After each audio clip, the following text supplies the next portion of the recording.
What's going on, everybody? It's Mike here from the Garage Beers Podcast, and you know what time it is. Let's have this drink and talk about the Cavs.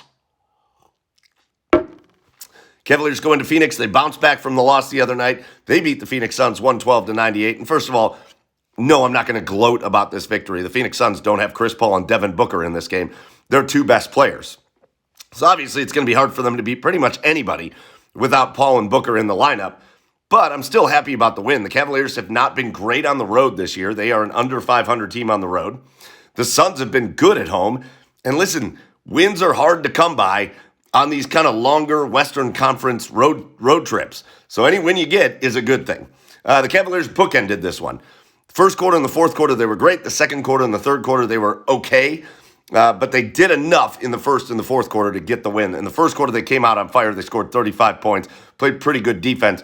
The fourth quarter, their offense was really flowing. They were shooting the ball well. They were getting to the rim well. They were getting out on the run well. And they held the Suns to only 19 points. And that brings me to kind of the thing that everybody's been talking about recently, which is how well the opposing teams are shooting threes against the Cavaliers, because it feels like every team they play shoots at least 50% from three through the majority of a game, and that's how tonight was.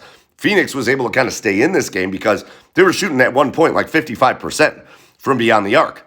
But I'll tell you what, I would rather have a team that needs to figure out perimeter defense, because it certainly calls that into question. I'd rather have a team that needs to figure out perimeter defense than other defense. The Cavs are so good elsewhere defensively. And here, this is what you see happen. Teams can come out and light you up for a couple quarters from three, and it can keep them in games. But when a team isn't hitting shots, that perimeter shot's going to be the first one to go. That's what happened to the Suns in the fourth. All of a sudden, that three-pointer wasn't going as much for them, and the Cavaliers were able to expand the lead. So they get the win. And listen, I'm grateful for the Cavaliers tonight. A lot of people today, their NFL team played their very last game like ours here in Cleveland, but not a lot of people have the Cavaliers to fall back on. And so I'm super excited for that and the rest of this Cavs season. We'll talk to you after the next game. Cheers, everybody.